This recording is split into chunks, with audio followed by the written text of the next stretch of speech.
want to welcome you all here. I'd like to recognize Board Member Bridget Ryan for our invocation. Let us pray. Dear Lord, we just come to you tonight. We thank you for your many blessings. We thank you for the county that we live in and the people that we work with each and every day, and for our school system and for the students. And Lord, I just pray that you'll give us guidance and wisdom to make the decisions that is best for our school system. And all these things we ask in Jesus' name. Amen. Amen. Thank you. And I'd like to call to the front Camden McCurdy. Camden is the daughter of Jason and Sarah McCurdy, and she is a 5th grade student at Sugarloaf Elementary, and she's going to lead us in the pledge. Hi there. How are you? Good.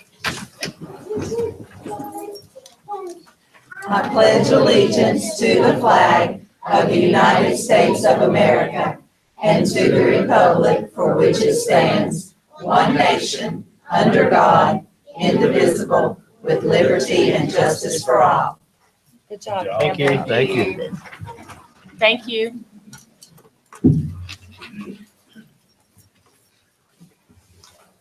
Okay, board members, you've had a chance to look at the agenda as presented, and I want to make a note that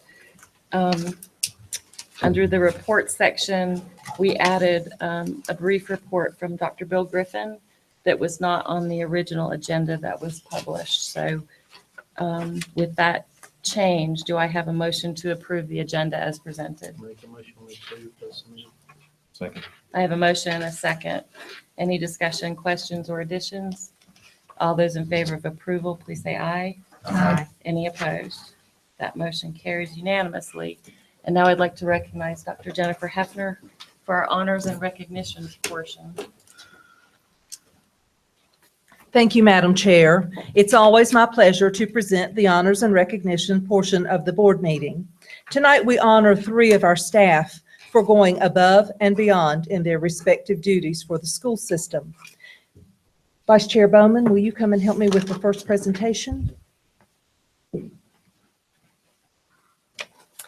First, we will recognize Amy Dawson, our digital learning and innovation specialist, for becoming a Google for Education certified teacher. Google for Education certified trainers provide professional development and training services on Google for Education tools. Trainers are carefully vetted and authorized by Google and have to meet extremely defined qualification standards. Google for Education certified trainers are motivated education professionals with a desire to help others transform classrooms with technology. In order to become a Google certified trainer, the applicant must earn an educator level 1 and 2 certification and complete a video to showcase their personality and instructional style. Being chosen to become a Google certified trainer is a wonderful accomplishment for Ms. Dawson. Within a 100-mile radius of Taylorsville, North Carolina, there are 24 Google certified trainers. Ms. Dawson is the only person in Alexander County to hold this prestigious honor. Congratulations, Amy Dawson.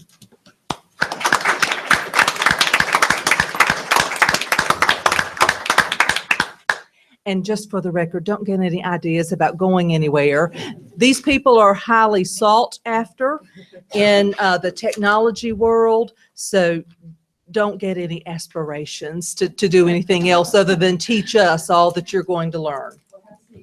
And I have to say, my training video involved Brookwater's class, so they were all highlighted in my training video. Wonderful. We're going to get pictures. You know how this works. Yeah.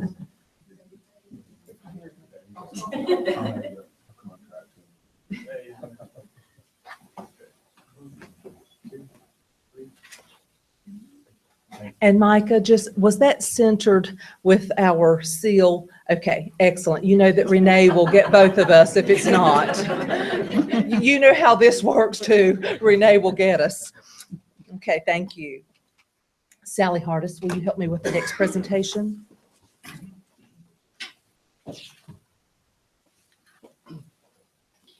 Next, we will recognize Michelle Robinson, teacher at Taylorsville Elementary, as the system's digital badge winner. In June of last year, we posed the question, "Are you up for the challenge?" The idea was to give teachers options for completing professional development units online. A number of challenges were created, and teachers would find a desired challenge, learn the information, and demonstrate competency by submitting an artifact. Each challenge was estimated at an hour.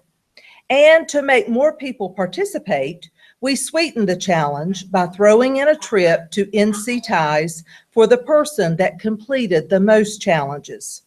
The North Carolina Technology and Education Conference is held each year in Raleigh, North Carolina. Educators from all over the state and parts of the country convene to learn new technology for classrooms and administrative use.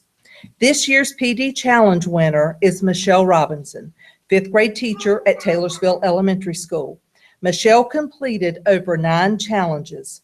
Not only did she work on building her own skills, she also will be treated to the NC Ties Conference by the Alexander County Technology Department.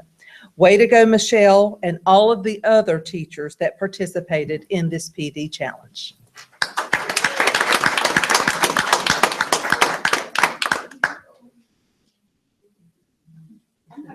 Even how long I actually spent on that. Yeah. From time to time. Very often. Are we finished?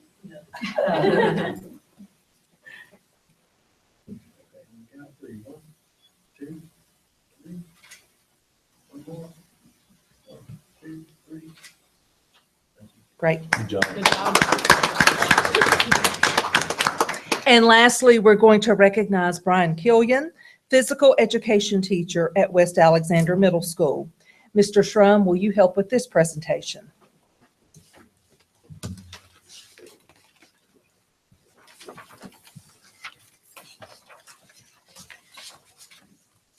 And 3's a charm on this one. We've tried to have him on the December agenda, the January agenda, and he had some conflicts. So yay, we're making it happen tonight. Brian Killian is being recognized for being a grant recipient from the American Heart Association and U.S. Games. Coach Killian was recognized at the North Carolina Alliance for Athletics, Health, Physical Education, Recreation, Dance, and Sports Management Convention in November. Applications for grants are taken from any coordinator of a jump rope or Hoops for Heart event held in any of North Carolina's schools. The grant will be used to fund PE equipment for West Alexander Middle School. Coach Killian has been coordinating a Hoops for Heart event at West for the last 22 years. Brian, we say thank you and congratulations.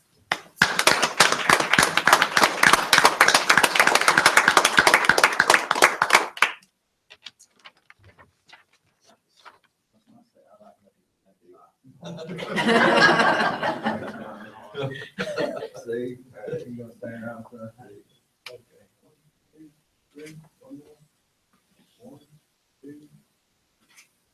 you get the pants.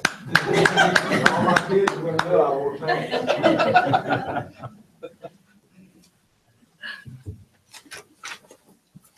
Thank you.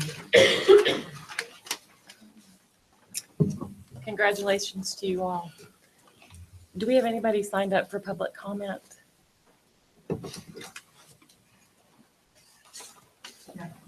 Okay. So no one has signed up for public comment, so we can move on to the business portion of our meeting, and anybody that wants to slip out, now would be a good time to do that. Board members, you've had a chance to look over the consent agenda.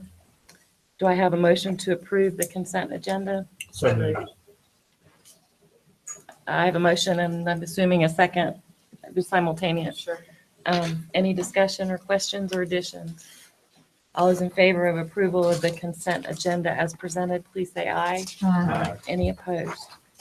That motion carries unanimously. So we're moving along to the report section. And I know I saw Mr. Cash here. We're going to get a report on Sugarloaf Elementary School. How are you? Doing great. Good. My voice is getting ready to crack up, so don't want that to happen.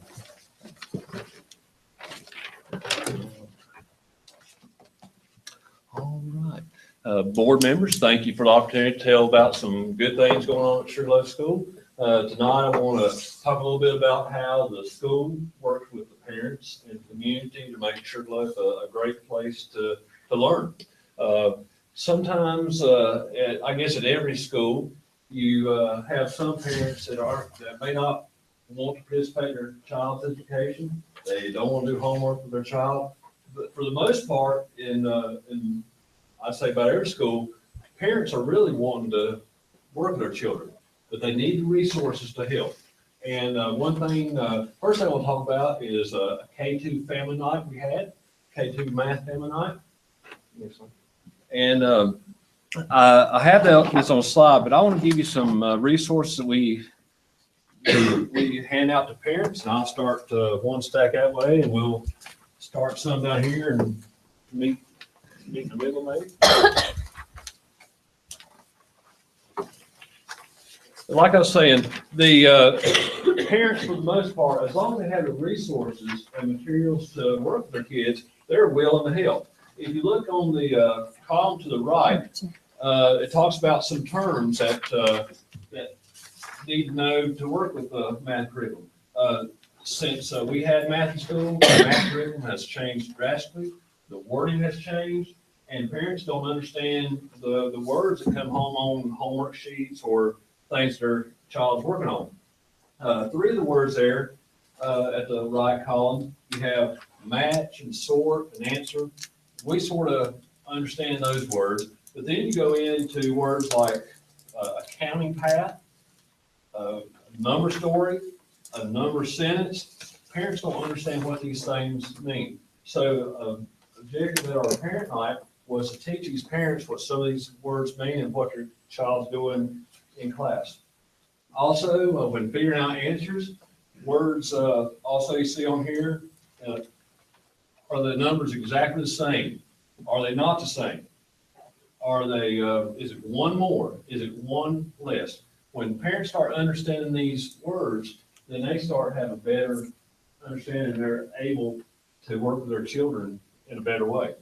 Down at the bottom where it talks about Common Core standards, the teachers did a great job of teaching the parents what their child is trying to learn. Words on here they need to understand is some of the words, look through the list, is understand the relationship between numbers. Instead of just numbers, quantities. On the third one, where it says understand addition, it has decompose. When we went through school, we always thought decompose was a science word, but now it's breaking down numbers. And then also they have to classify objects also. Also, we try to provide them with things they can do at home in the bottom left column that they can take home and work with their student or their child. Okay, next slide. On the next slide, I put an activity packet we hand out to all the students, and I'll pass this through and y'all can take a look at that if you'd like to. On this activity packet, one of the games is something as simple as having two dice, and the parent would roll, and they would have to come up and add the two numbers together. And then the child would roll and do the same thing. They'd have to also add numbers, and whoever had the highest number, they won that round. And they could do maybe 5 rounds and see who had the most. Then you can turn that around, and then you can see who came up with the less number and help them learn both subtract, lesser and more. Okay, next. One thing we haven't done, but we are planning this now, we invite you to come to, we'll have a family camping night for grades 3 through 5. And what we're going to do is we're going to have different campsites set up. We're going to have some in the gym, like have some in the classrooms, and parents and their child, they'll have a passport that they have to go around to to at least 3 out of, I believe we'll have 7. They go to 3 out of 7 to get checked off, and then when they complete their passport, they'll go to the cafeteria for a snack and also some materials to take home. So we have English language arts, writing, math, and science and social studies.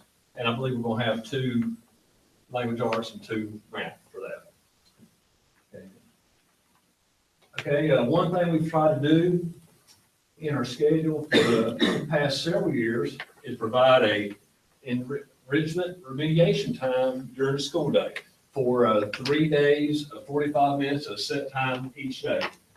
One thing we have done better in the past year, we have tried to involve more people throughout the school and try to make our groups smaller. For example, we have worked in a schedule that our media person can go this time to work with the group and provide some enrichment, maybe work with the advanced students on research and different things. And when we add up the media person and the 2 classroom teachers, also we use a Title I tutor. Well, that's 4 people who can work with the grade level. For example, we have 39 students, I believe, in first grade. When you divide that up into 4 groups, you can have groups of 7 to 12 people to work with small groups. In cases, most of the time we have our teacher assistants available. Then you have 2 more people. Then you can break it down to 4 to 6 people in the group. So what we want to work towards is having the teacher be able to work with small groups with struggling students. Okay, here's this example of small group interventions with a first grade teacher. There you go, Nick. And this is some of the things that that the students made during their enrichment time. Had Christmas around the world, and I believe this was, they made things with, I believe that's Kwanzaa, what they say during Christmas around the world. Okay. One thing we've tried to work with the community to help others. Put on the top about the canned food drive, raised or brought in 14,000 cans. During the Christmas season, we were able to work with the churches in the community to help 31 or 72 students from 31 homes and help them have a better Christmas. Then at the shoe boxes, the students brought in, each grade level was responsible for bringing in a different item to put in the shoe box, and we brought them took them to the nursing home. This is a picture of the last day on the canned food drive. We always have Can the Principal, and what they try to do is they try to put so many cans in my room that I can't get out. And they're each week when we do that, they're pretty successful with that. They do a good job. And usually I try to make sure I don't trip everything, but I about did this year. Some after-school activities we try to provide for students is Sweet Feet and Star Blazers.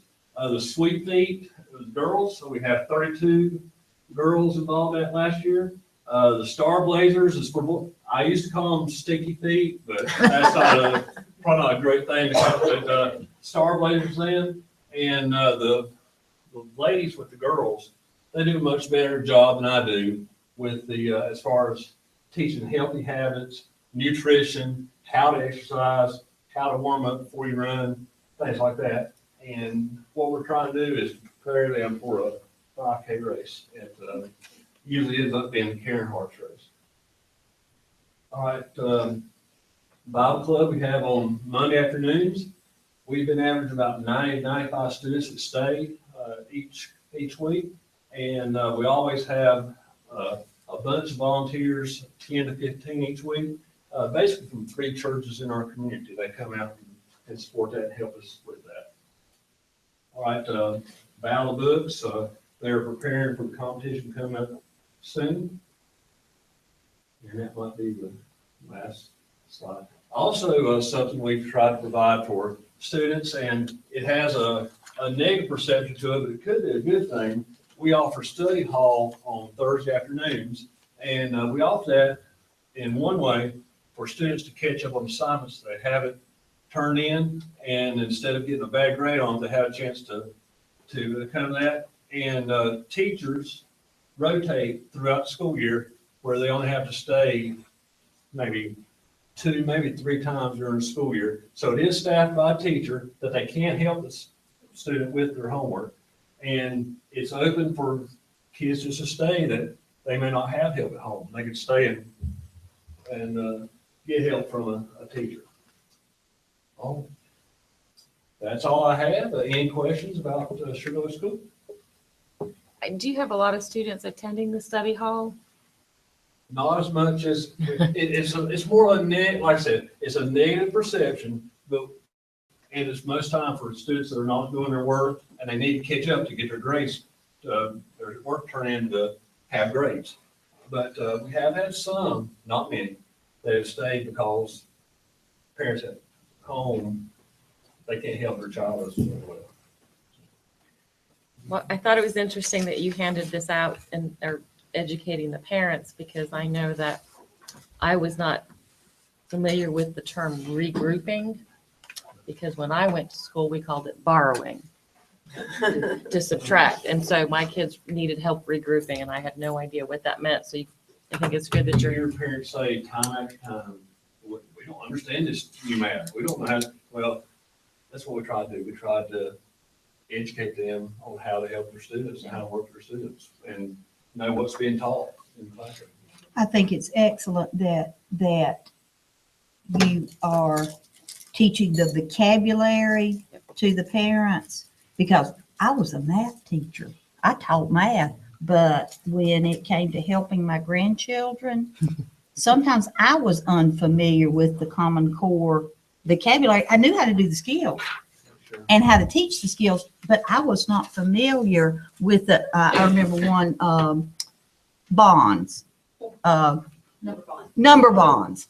I had never heard of a number bond because that was not a vocabulary I was familiar with. So if you can educate the parents about the vocabulary, I think that's very important. And a lot of times word problems in math is when they have to know this terminology to be able to do the math problem, word problem.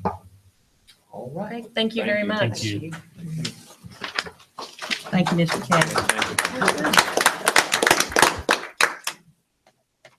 I'd like to recognize Dr. Robin Helton for Title I and Title II audit results.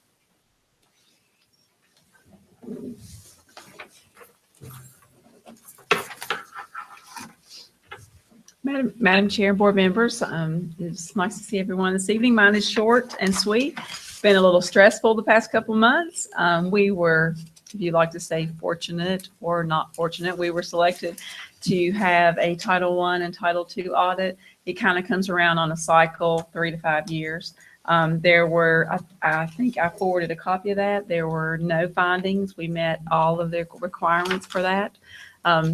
Just for a future note, we finished that on a Friday and we did EC on a Monday. So we've had a lot of good reporting, and I'll follow up with EC later. We were very successful in that. And if Dr. Hefner doesn't mind, I do want to say one thing, because I'm very proud of my EC folks, and all of these, all the federal programs and all of the EC people have worked extremely hard. The auditors actually said this is the best audit we've ever conducted. Wow. So that is quite an asset. And might I add, if we're going to talk about that audit, when people who come into your system say to you, I've called my friends back home, and the things that we talk about that schools and school systems should be doing, we have witnessed it today. And when they can say things like that, it makes you very proud as a superintendent, as an executive director, as a person who was involved in the audit. And I just, I commend the people involved in this system. When you get the right people at the table doing the right jobs and doing them at a high level, you get marks like that and great things happen. And I just commend Dr. Helton and her staff. We've been inundated with audits. We also just finished a CTE audit, which we will have a report for you probably next month. But I just commend Dr. Helton and her staff. We did have, We had a parent committee and a committee from each elementary. We had a representative from each elementary school. We had a teacher committee, and then we had the principals interviewed, and then they spoke briefly with Dr. Hefner and I. And then for EC, they visited Taylorsville Elementary, East Middle School, and the high school, interviewed the principal, interviewed several teachers, visited classrooms, observed students, and then pulled records. So it was quite an extensive audit, and they had nothing, like Dr. Hefner said, positive things to say about visiting the classrooms of regular education and of the EC classrooms. And I know even Janelle went through it. It was a little testy because you don't really know. They give us a little prompting, and then they veer off from that a little bit. So, but I think it is something to be proud of, and sometimes I think we don't realize it really how good and the people do work so hard here, and that is a really good asset. We're getting a lot of recognition at the state level. We've had 2 state board presentations in recent months, and we have a group who will be presenting at 2 state conferences in the upcoming months. And when the folks here for the EC audit realized that we were going to have a presentation at the North Carolina Association of School Administrators Conference, they asked specifically about it so that they can be signed up for the session. And so, you know, it feels a little bit like a proud parent when you hear things like that. So thank you. Congratulations. Congratulations. Thank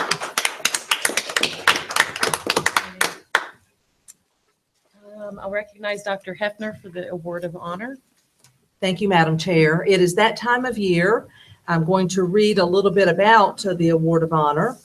The Alexander County Board of Education has established the Award of Honor in order to recognize those individuals who have made exceptional contributions to Alexander County schools. This award represents the highest honor that the Board of Education can bestow.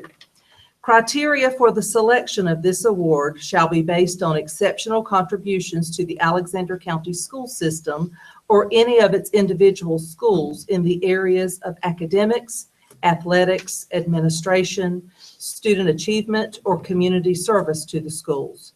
The contributions may include recognition on a regional, statewide, or national level, as well as local notoriety, and shall have allowed our children the chance not only to grow and meet their full potential, but to excel as well. The final yardstick by which all nominees shall be judged as the merit of his or her application is the positive effect on the quality of education in Alexander County as recognized by fellow students, teachers, administrators, and the community in general. The guidelines: a committee shall be established to receive and screen recommendations for this award. Neither current Board of Education members nor current school system employees are eligible for the award. The final decision shall be made by the Alexander County Board of Education. Nominations may be made from the second week in February through the second week in March of each year. Nominations will be kept on file for up to 3 years. Each individual nominated must have a minimum of 3 letters of recommendation by non-immediate family members. The award shall be given annually at the time determined by the Board of Education. And lastly, nomination forms are available at the Alexander County Board of Education office. Obviously, with the time frame that we're working within, the second week of February through the second week of March, it's the time to spread the word. And I have to tell you that in the past couple of years, we have not had a response at all, or minimal at best. And I would love to get that up and going again and make some recognitions, because we certainly have people very deserving of an honor of this nature. Any questions about the Award of Honor? Okay, thank you. Thank you. I'll recognize you, Dr. Hefner, again for the Alexander County School Surplus List from GovDeals. Yes. Per Board of Education Policy 6560, The superintendent shall provide a semi-annual report to the board detailing transactions as far as what we do to sell or dispose of school system property. I am doing that tonight. You should have information in your electronic packet. The first being a list of items. They are listed by asset ID numbers, an inventory number that will give you the location that the property originated from, a description of the property, the start date for bids on GovDeals, the end date, and then on this first set of information, you see a list of items that did not receive any bids at all. So since we did not receive any bids, we will take the next step in disposing of these items, but I'm certainly responsible to make you aware of those. And then your second attachment is a report of the items that have been sold this year on GovDeals. Again, it will give you an inventory ID with the location where the item initiated, description, the buyer. Before we make this public, that particular column will be taken out, just because I don't know that it's relevant for the public to know who bought it, but the amount that it was sold for. We do have to pay a percentage to GovDeals, so you see the fee that was charged, the date that it was posted on GovDeals, when the bill was paid, and then again, there the location name of the property. But as you can see that to date, we have sold more than $4,000 worth of surplus items using GovDeals. Any questions? Nope. Okay, I will give you another report, probably, I would think at the July meeting, to let you know what has transpired with GovDeals this second semester of the school year. Okay, great. Thank you very much for that. I'd like to recognize Dr. Bill Griffin, please, for our proposed drug class, Thinking for a Change.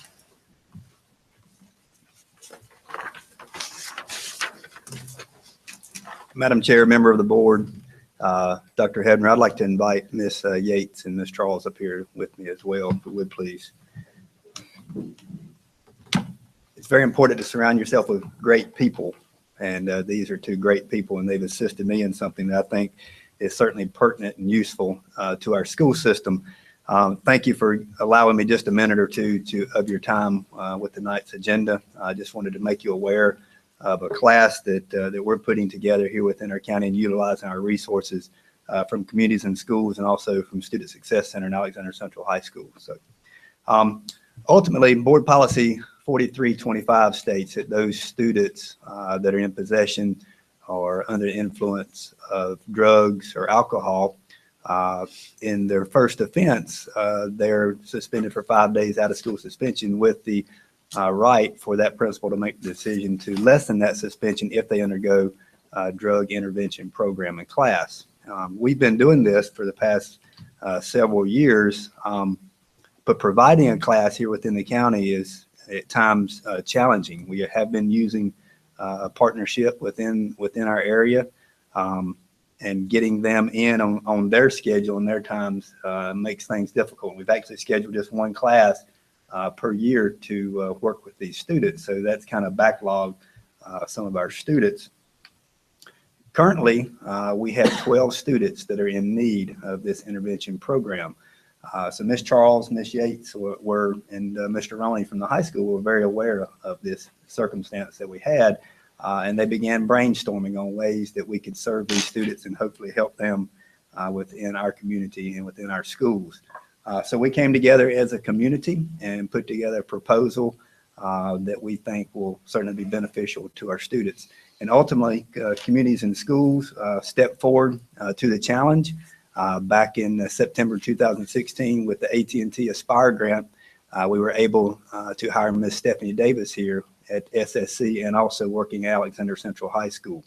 That grant is used to help at-risk students, and we feel this is a wonderful way to target some of our students who've made some poor choices and help them in their career here with us. So Ms. Yates allowed this to take place, and we put together a curriculum that I think will, again, help those students. You can really accomplish a lot of things with great partners, and with communities and schools and our high school and then both of our middle schools. I think we're able to serve those students well and provide them a curriculum that's meaningful to them. So what we've proposed is called Thinking for Change. It has three components of Thinking for Change: cognitive self-change, social skills, and problem-solving skills will be addressed in the course that these students will take. We will be able to serve 8 students at a time. And also another layer to this is the way we have it designed is those students at the high school during their smart lunch time of an hour and a half will no longer get that privilege for 2 weeks. So if they make a poor decision or they're one of these students that we'll be serving during that smart lunch time, they will report to SSC. They will have lunch and they'll go through an hour-long curriculum for 2 weeks on making proper decisions.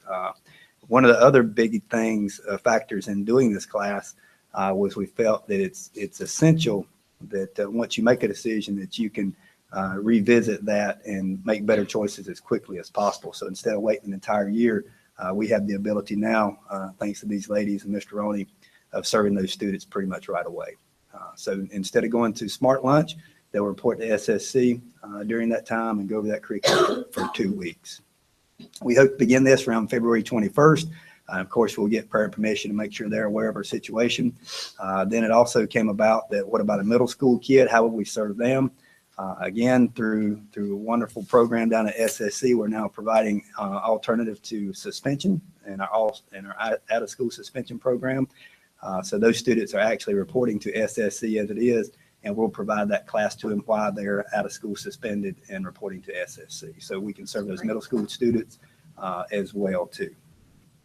And then finally, the lesson format that we have, there are 8 different lessons, and you can see those about proper decision-making, anger management, working with peers, and then ultimately problem solving and how not to do these things and making those proper choices. So I just wanted to bring your attention and again, brag on those people around us when sometimes you're challenged with things, when you reach your best needs. And I think we've done that, and we've got great people here within the county, and I applaud them.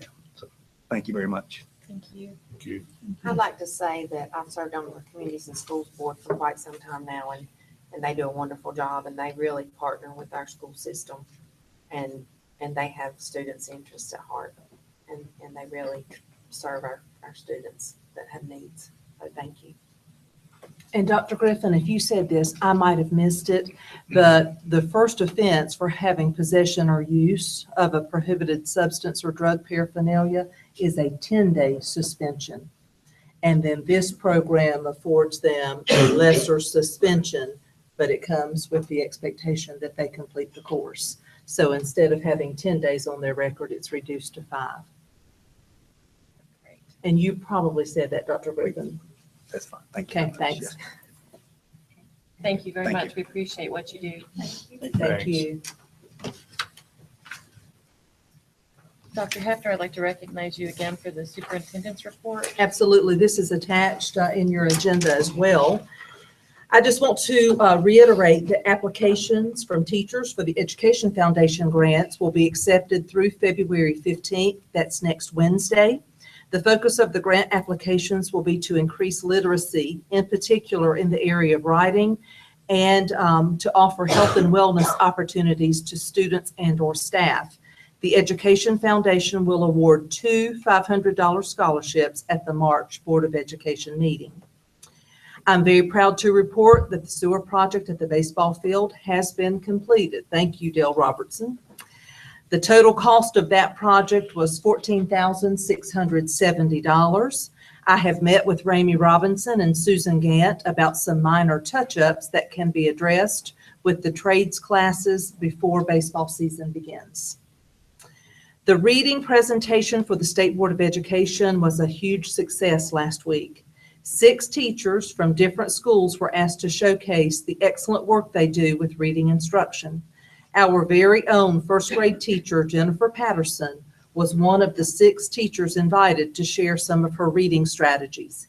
She was able to explain the intricacies of teaching a young child to read to an audience with very little background on the subject.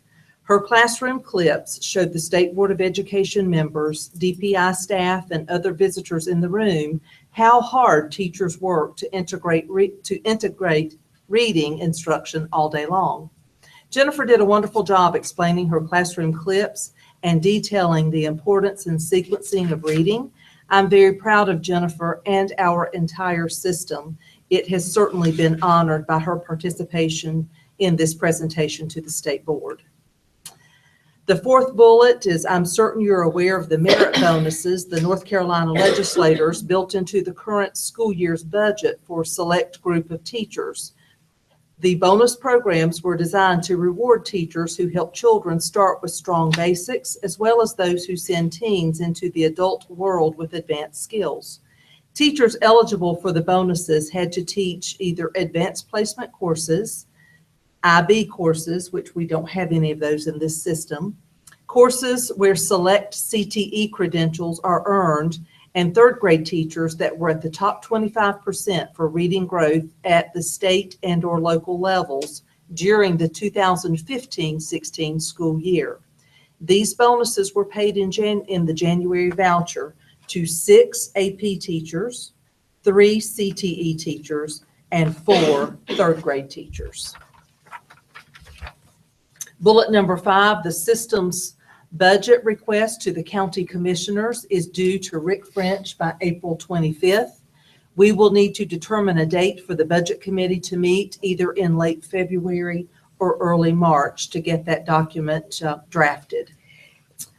Bullet number 6, it was announced at the commissioners meeting last night that we will be allowed occupancy into the Applied Technology building on February 20th. I've asked Dale Robertson and some of the maintenance employees to help get our early college staff moved into that building. Everyone, and I do say everyone with early college, is very excited about this progress and the news that we received last night. Bullet number 7 is a serious bullet. Data security has been a topic of concern for all school systems in North Carolina, based on the data breach that occurred in Davidson County's school system last week.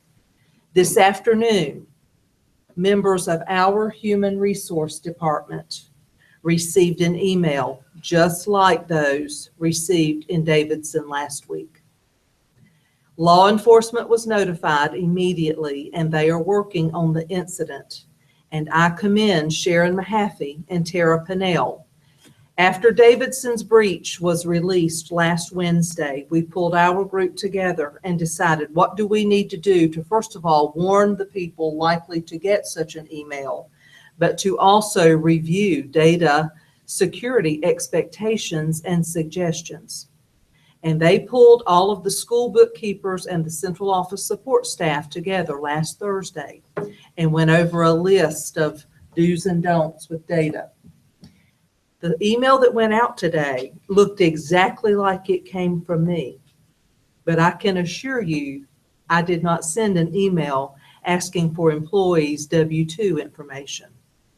Because of the meeting last week and warning, I think we skirted a possible data breach today. And I just want to say thank you and to continue to remind staff, do not share employee information or student information across the internet. You call and you verify requests like that before you ever hit a link or hit send. And then lastly, on a lighter note, I have sent an email this afternoon to you all board members in an attempt to schedule a school visit to East and to Ellendale Elementary. Please let me or Deborah know which of those 5 dates will work for you. And if you could let me know by Friday afternoon, I need to communicate the dates to the principals. The dates listed in the email that I sent are February 16th, 17th, 23rd, 24th, and 27th. So please let me know if any or all of those dates would work for you. Any questions? No, thank you. Thank you very much.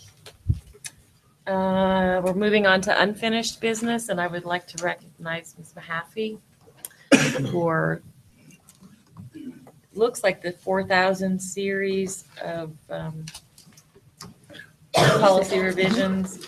And then there's a second 4003, which was also on there. So you just get to stay up there for a little while. Okay. Tonight, I bring back for second reading the 4,000 series.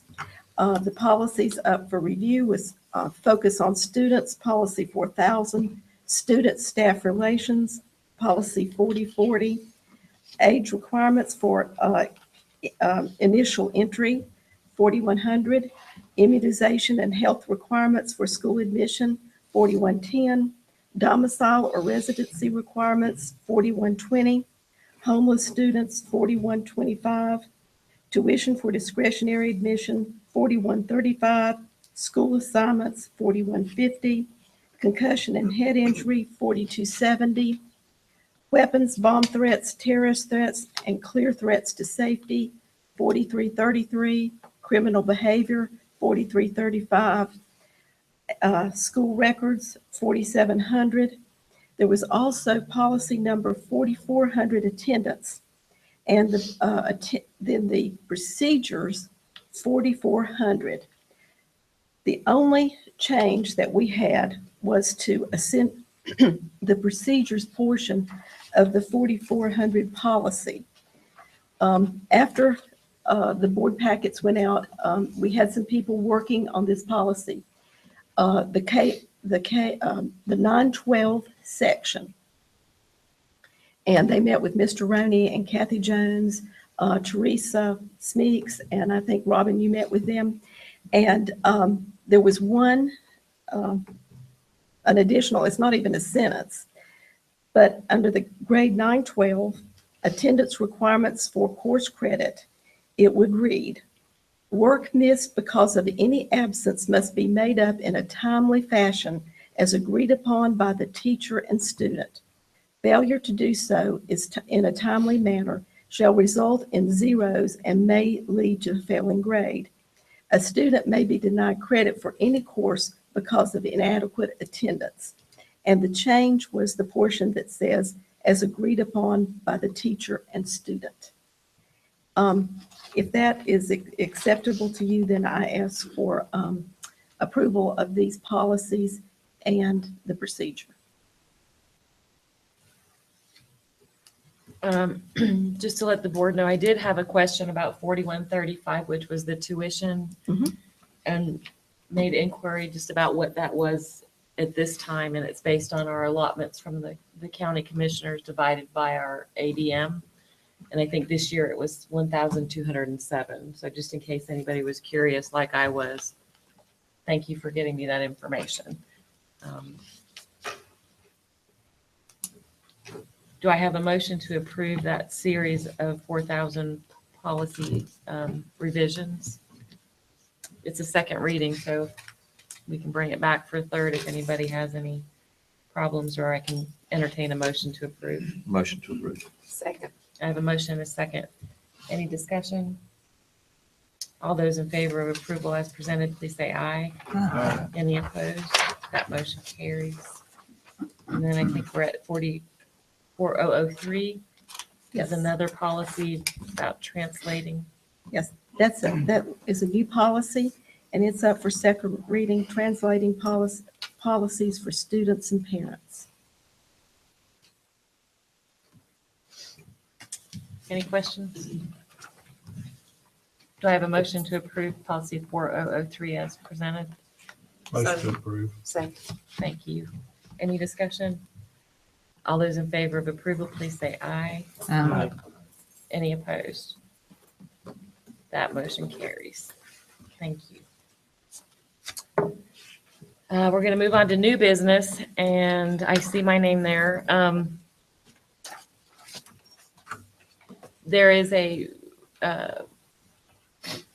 right-of-way issue at West Alexander Middle School where there's an existing road, Landis Lane, that goes past the baseball field and softball field, and the road and the existing easement weren't matching up correctly. So there was a survey done at the request of the property owners that live along that Landis Lane. And I received a draft right-of-way agreement and a copy of the survey from Mark Davis, who is the attorney that prepared it. And I guess I need a motion for us to agree to grant that right-of-way. So moved. Thank you. Do I have a second? Second. I have a motion and a second and a third. Any discussion? All those in favor of granting that right of way to those adjacent property owners, please say aye. Aye. Any opposed? That motion carries. So I will sign those rights of way and have those recorded, or have Mark Davis record those tomorrow. Thank you. Now I recognize Teresa Smeeks for our proposed calendar.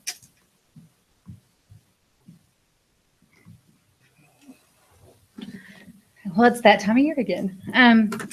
From last year, when I presented the calendar to you, the law has not changed. We still have a designated start and end time, so it still made our calendar very tight.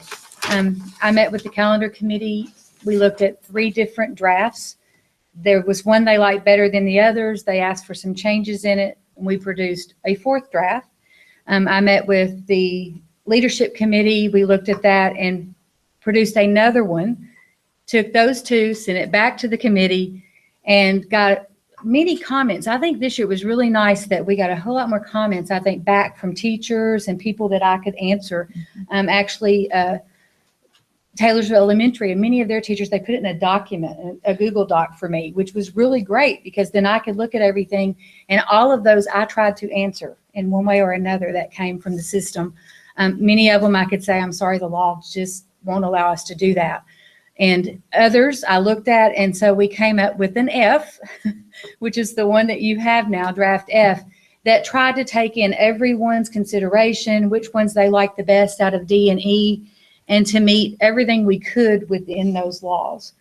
And the elementary only dismissal days, there, most of the suggestions were, when we first put it out that night, originally I was told that Tuesdays and Thursdays would probably be good days for those. And I started going every other month. And then I thought parents might rather have something more all the same day.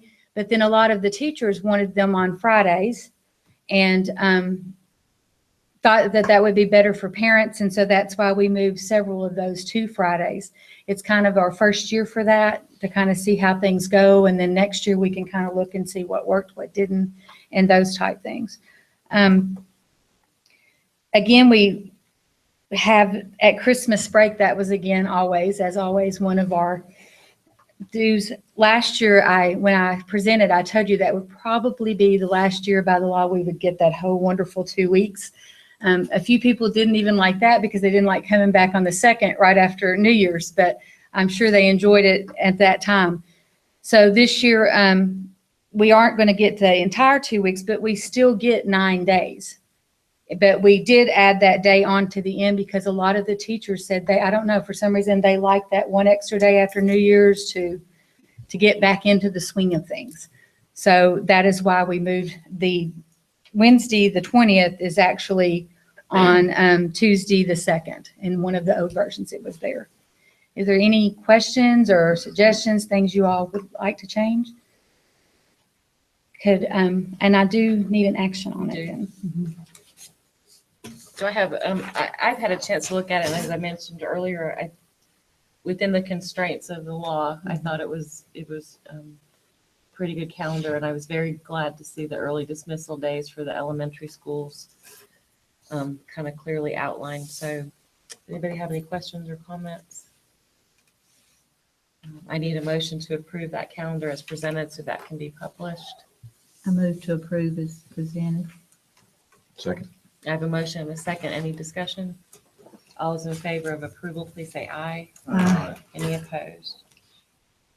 Motion carries. Thank you. Thank you. Thank you.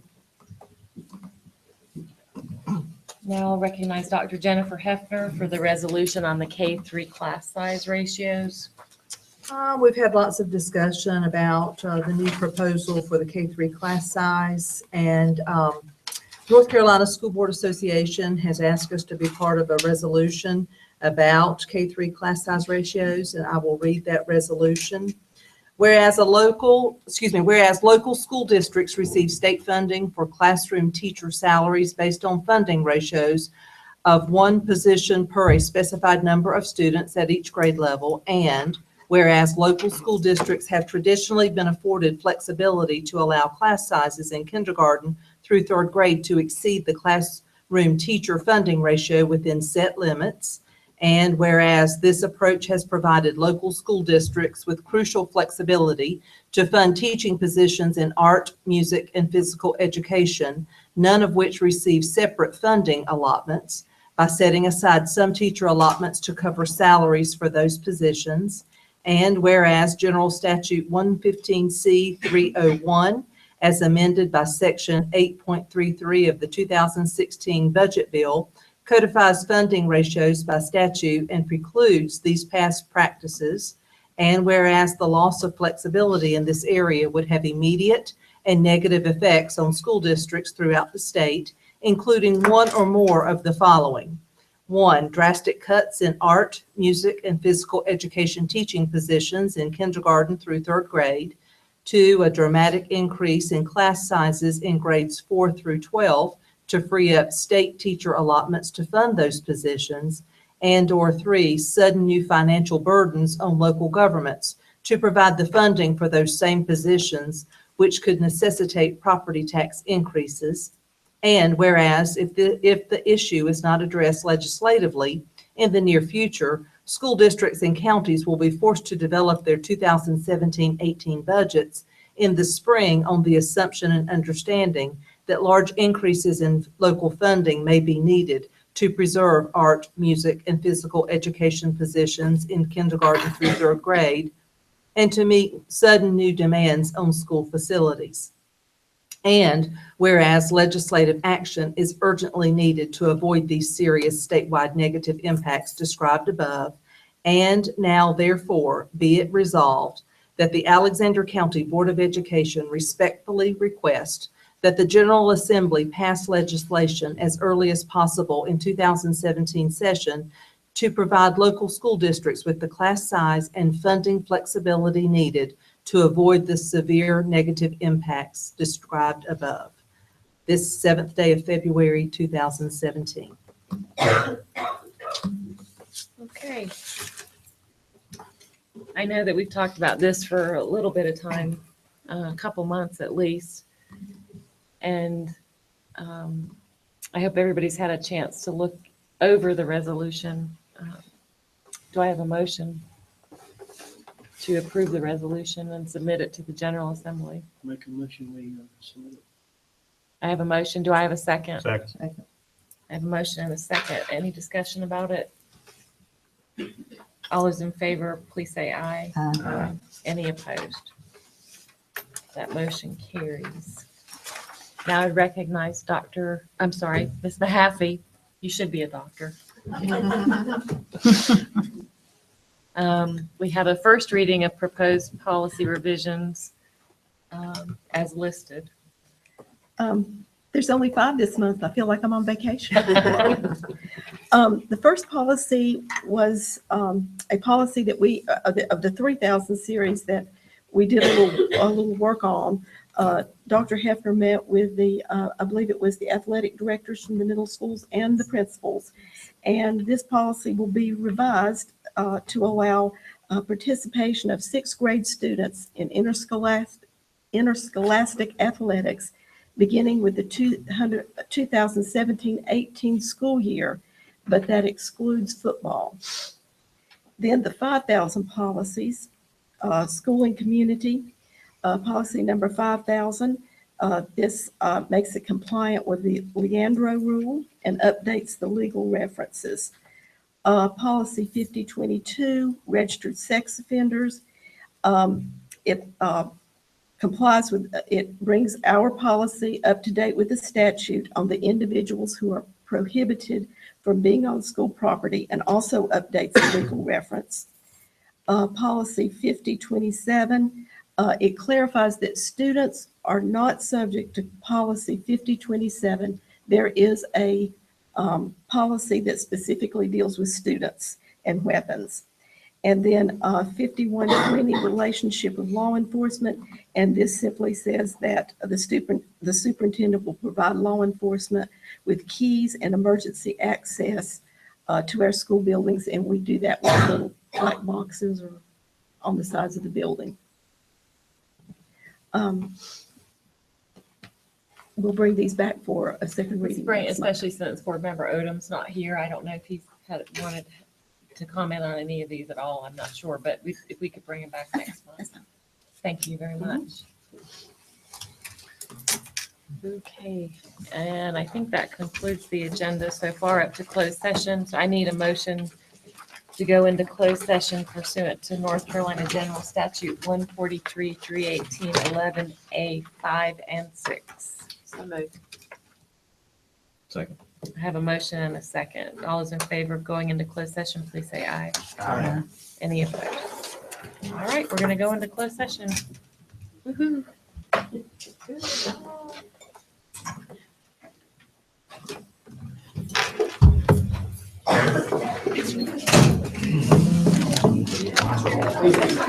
Let's see.